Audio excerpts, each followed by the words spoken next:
Hey, in case you missed it, Texas took over one of the largest school districts in the nation, closed all their libraries, fired all their librarians, and they're going to use them as detention centers for troubled youth in 2023. That is correct. This is actually an example of one of them. If you look really closely, you can see that they've turned the shelving around so that students don't have access to books. Just those desks over there. Apparently they're going to give them computers maybe to reprogram them. You know, I have the strangest feeling like I've seen this before. Where? Oh, that's right. It was in Soviet-controlled communist East Germany.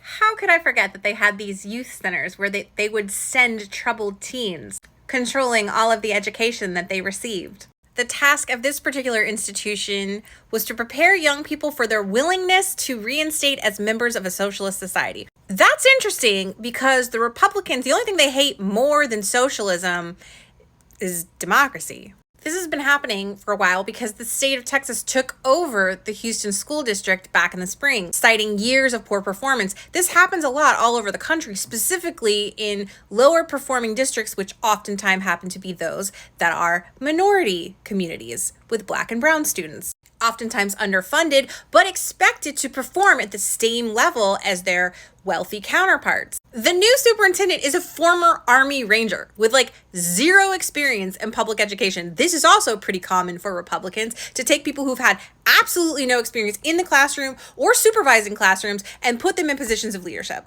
And no, I see that he was a founder of a charter school network. I do not count that. And in case you haven't caught up yet, this is a very poorly disguised effort to stop public education in this country. Republicans don't want it. They want privatized education. I'll give you one guess why that is. So they want to take state money and they want to give it to people to put into private schools so that they don't have to pay for Black and brown students who can't afford to go to those private schools and be indoctrinated with more than likely Christian rhetoric. Let's be real. Governor Abbott says it's all about parental empowerment, even though the district had made improvements and earned a grade of B last year. It's been a minute since I stepped away from the classroom, but the last I checked, B was a pretty good grade.